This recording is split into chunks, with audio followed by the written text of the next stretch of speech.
What's up, everybody? Welcome to Late Night Frauds. I'm your horror host for this evening, the Jay Sloan or Jordan, back here to another video for you. So first of all, I want to thank you guys for tuning in, and before we get into the main topics of this video, I want to say a few things. So next week, guys, from the 24th and the 25th of next week is Christmas and Christmas Eve. So Late Night Frauds will be on Christmas break. We will be inactive on the channel the whole next week. You won't see a video. Because all of us, we have family stuff that we have to do. We have different places that we have to go for Christmas, and different things like that. So it's really hard to ask somebody to do a video on Christmas, and we're not going to do that. That's not what we're about. So we're not going to be doing that. Next week is going to be our Christmas break, if you will, for Late Night Frauds. So since we're not, if we were doing videos next week, we would have a Christmas theme plan. So we moved that back.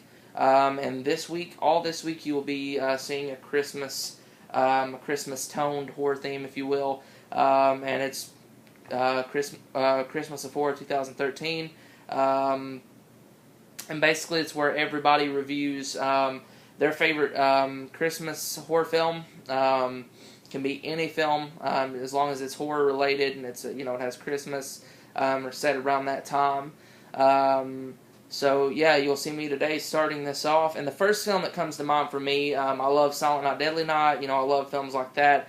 But the first film that comes to mind to me is Bob Clark's Black Christmas from 1974. And this one was made the same year as the Texas Chainsaw Massacre. Obviously, all you horror fans out there know that. This movie, I actually have my Black Christmas shirt. I should have put it on, but already past that now. This movie is a masterpiece. This is such a classic. And I absolutely love this film. The cast in this one was done really well, I think, overall. And the way this feels, I've talked about this movie before. I haven't talked about it a bunch on my channel, but I know I've talked about this in comparison to Texas Chainsaw Massacre, the original. The Texas Chainsaw Massacre is so dirty, so gritty. You know what I mean. You have that feeling. And this feels so... How do I put it?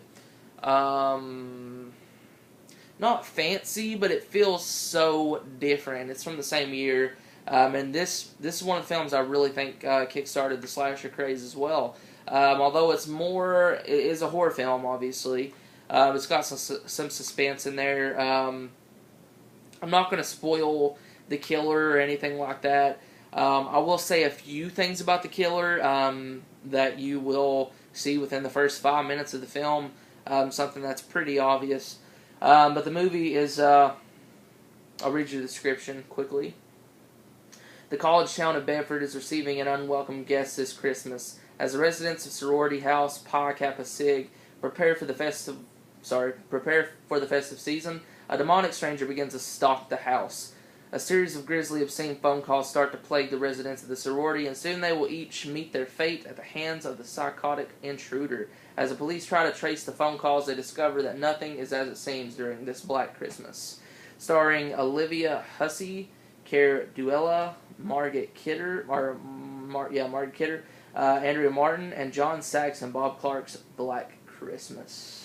So, yeah, basically these people at the sorority house, these women, some of them actually being pretty hot, I'm getting off track, but I'm getting off topic here talking about the hot women.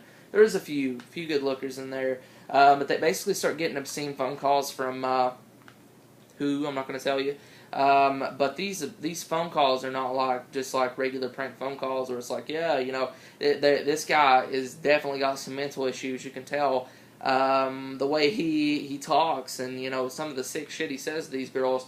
At first it starts out as a joke, and then it ends much worse than that. And this, I don't know, like I said, I don't think it's a fancy film by any means, but it definitely has that tone to it.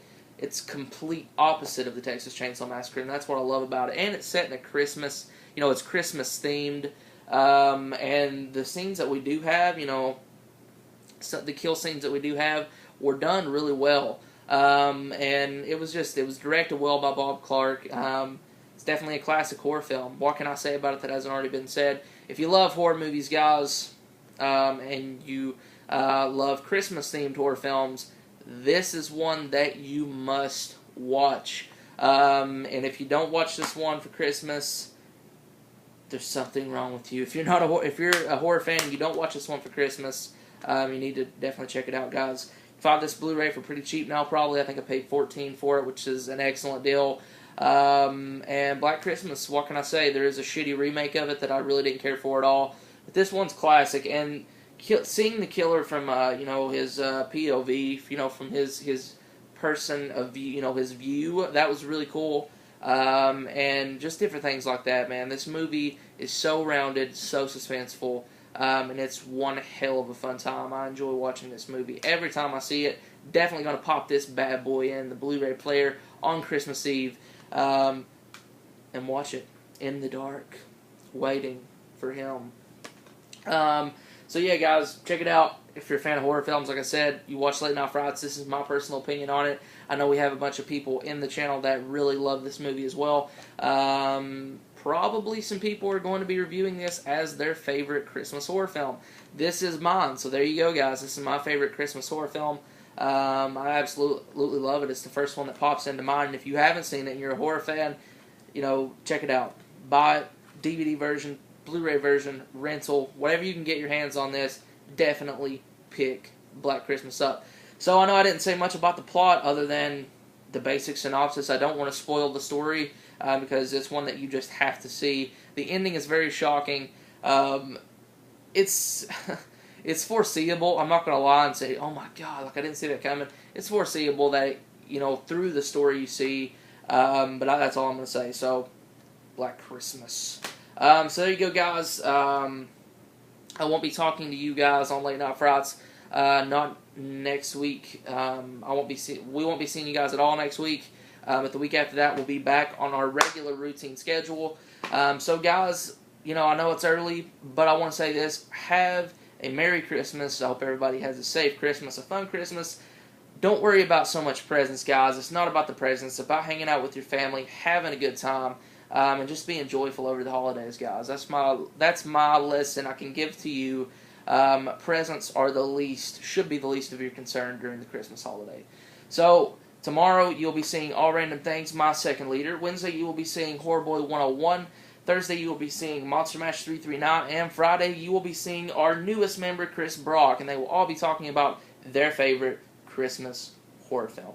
I'm the Jay Sloan. Thanks for watching. You just watched Late Night Frights. Comment, subscribe if you haven't already. And until next time, guys, keep it horror. Peace.